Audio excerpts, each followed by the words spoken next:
राहुल गांधी अगर दोषमुक्त न हुए, गिरफ्तार हो गए तो कांग्रेस की राजनीति किस दिशा में जाएगी? आखिर मानहानि मामले में सूरत नेशन कोर्ट ने राहुल गांधी की याचिका खारिज कर दी। अब क्या होगा? क्या राहुल गांधी गिरफ्तार हो जाएंगे? नहीं, फिलहाल उनके पास हाई कोर्ट जाने का विकल्प खुला हुआ है, लेकिन इसके लिए उन्हें 23 अप्रैल से पहले अपील में जाना होगा, क्योंकि उन्हें जमानत 23 तक ही मिली हुई है। अपील में कब जाएंगे, इसका पता नहीं है। अगर हाई कोर्ट और सुप्रीम कोर्ट भी उन्हें दोष मुक्त नहीं करता तो जरूर उन पर गिरफ्तारी का संकट मंडराएगा। कोई भी अदालत उन्हें दोष मुक्त नहीं करती तो वो 2 साल की सजा काटने के बाद 6 साल तक यानी कुल मिलाकर 8 साल तक चुनाव नहीं लड़ पाएंगे। अब सवाल ये उठता है कि खुद राहुल गांधी क्या चाहते हैं। राजनीतिक प्रेक्षकों का कहना है कि खुद भाजपा भी नहीं चाहेगी कि राहुल गांधी जेल जाए और उन्हें किसी भी तरह की सहानुभूति बटोरने का मौका मिले। वैसे भी भाजपा नेता अपने बयानों में ये संकेत देते रहते हैं कि राहुल गांधी को अपील में जाना चाहिए। देश में अदालतें हैं तो वहां जाने से उन्हें कौन रोक सकता है। कांग्रेस और राहुल गांधी चाहते हैं कि इस मामले को जितना लंबा खींचा जाए खींचना चाहिए, क्योंकि उन्हें इस दूर तक जाने वाले मामले में अपना राजनीतिक हित दिखाई दे रहा है। सजा होगी या नहीं, ये बात तो अदालत पर निर्भर है, लेकिन इस मुकदमेबाजी में देर हुई और राहुल गांधी के संसदीय क्षेत्र में चुनाव आयोग ने उपचुनाव करवा दिया तो उनकी सांसदी बहाल होने के तमाम रास्ते बंद हो जाएंगे। सही मायने में सांसदी बहाल तो अब भी नहीं हो सकती जब तक उन्हें दोष मुक्त नहीं किया जाता। एक बार सजा हो गई तो राहुल 2024 ही नहीं 2029 में भी लोकसभा चुनाव नहीं लड़ पाएंगे। अब सवाल यह है कि राहुल गांधी चुनाव न लड़ पाए तो कांग्रेस का क्या होगा? राजनीतिक रूप से देखा जाए तो राहुल गांधी चुनाव भी नहीं लड़ पाए तो भी उन्हें कोई फर्क नहीं पड़ता। वो पार्टी के परोक्ष सर्वे सर्वा तो है ही। 2 साल की सजा काटने के बाद वो चुनाव प्रसार तो कर ही सकते हैं। हो सकता है तब उन्हें और भी ज्यादा सहानुभूति मिल पाए। वैसे जिस दिन निचली अदालत ने उन्हें सजा सुनाई थी, तब से अब तक समूची कांग्रेस ने ऐसा कुछ नहीं किया कि राहुल और कांग्रेस के प्रति सहानुभूति की कोई प्रचंड लहर चल सके।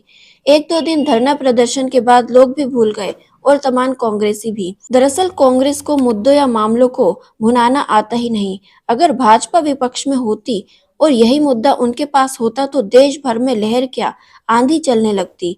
2024 तक मुद्दे को गर्म रखा जाता और चुनाव में इसका फायदा वो हासिल करके रहती। अब दोस्तों बात करते हैं कि सूरत सेशन कोर्ट में जब राहुल गांधी ने अपनी दलीलें रखी तो कोर्ट के जज ने उन्हें क्या कहा। दरअसल राहुल गांधी को सांसदी वापस नहीं मिली। सूरत सेशन कोर्ट के जज रॉबिन पॉल मोगेरा ने गुरुवार को उनकी याचिका एक शब्द में खारिज कर दी। राहुल ने मानहानि केस में दोषी ठहराए जाने पर रोक लगाने की मांग की थी। जज ने राहुल गांधी की 5 बड़ी दलीलों को खारिज कर दिया। जज ने कहा कि सांसदी जाना कन्विक्शन पर रोक लगाने का आधार नहीं, इससे ऐसा नुकसान नहीं हुआ जो भरपाई ना हो सके। तो दोस्तों राहुल गांधी ने जो 5 दलीलें पेश की थी, पहली दलील में उन्होंने कहा था कि सिर्फ प्रधानमंत्री नरेंद्र मोदी ही आपराधिक मानहानि की शिकायत दर्ज करा सकते थे, क्योंकि मोदी नाम से कोई एक समूह नहीं। पूर्वेश मोदी की याचिका अमान्य है। इस पर जज मोगेरा का फैसला। राहुल गांधी ने आम जनता के बीच प्रधानमंत्री नरेंद्र मोदी के खिलाफ कुछ अपमानजनक टिप्पणी की थी और मोदी सरनेम वाले लोगों की तुलना चोरों से की थी। इसलिए मोदी सरनेम वाले शिकायतकर्ता की प्रतिष्ठा को भी नुकसान पहुंचाया गया।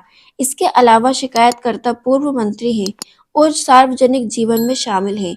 मानहानि भरी इस तरह की टिप्पणी से निश्चित ही उनकी प्रतिष्ठा को नुकसान पहुंचता है और उन्हें समाज में पीड़ा झेलनी पड़ती है।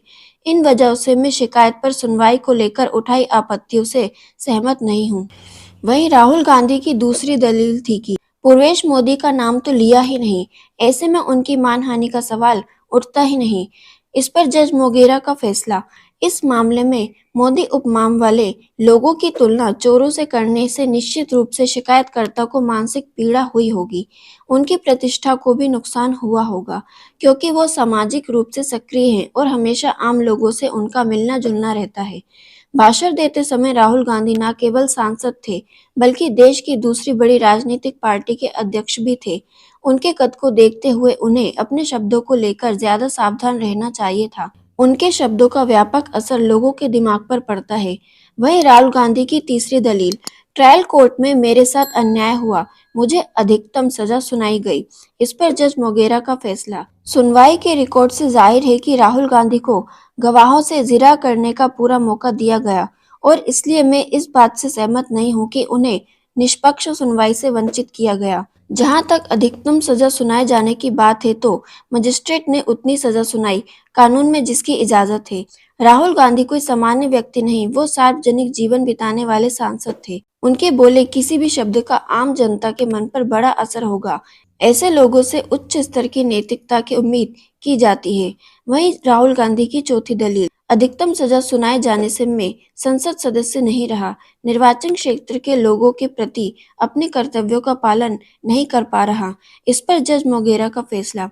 मैं मानता हूं कि संसद सदस्य ना रहना या अयोग्य हो जाना राहुल गांधी के लिए ऐसा नुकसान नहीं जिसकी भरपाई ना हो सके। जज मोगेरा ने इसके लिए गुजरात हाई कोर्ट के नारायण भाई भीखाभाई कछाड़िया बनाम गुजरात राज्य के केस का हवाला दिया, जिसमें कहा गया था कि किसी आपराधिक मामले में दोषी ठहराए जाने की वजह से नौकरी जाना या अयोग्य ठहराया जाना उस मामले में दोषी ठहराए जाने पर रोक लगाने का आधार नहीं हो सकता। वहीं राहुल गांधी की पांचवी दलील, अवमानना के ऐसे मामलों में दोषी ठहराए जाने के खिलाफ अपील होने पर उस पर फौरन रोक लगा देनी चाहिए। इस पर जज मोगेरा का फैसला। अदालतों के तमाम पुराने फैसलों में कहा गया है कि सीआरपीसी की धारा 389 के तहत दोष सिद्धि कन्विक्शन को सस्पेंड करने या उस पर रोक लगाने की शक्तियों को बेहद सावधानी और सोच समझकर इस्तेमाल करने की जरूरत है। अगर इस शक्ति का इस्तेमाल यूं ही या मशीन बनकर किया जाएगा तो जनता के मन में न्याय व्यवस्था को लेकर गलत धारणा बनेगी। ऐसे आदेश से न्यायपालिका से जनता का विश्वास हिल जाएगा। ऐसे में दोस्तों राहुल गांधी के मामले में ये 4 सिनेरियो बन रहे हैं। पहला कि राहुल पूरी तरह से बरी हो जाए, यानी मानहानि केस में दोषी ना माने जाएं। ऐसे में उनकी सांसदी भी बहाल हो जाएगी और जेल भी नहीं जाना पड़ेगा। दूसरा, राहुल को मानहानि का दोषी तो माना जाए लेकिन सजा कम हो जाए या सिर्फ जुर्माना लगे। ऐसे में राहुल गांधी की सांसदी बहाल हो जाएगी लेकिन सजा 1 दिन की भी हुई तो जेल जाना पड़ेगा।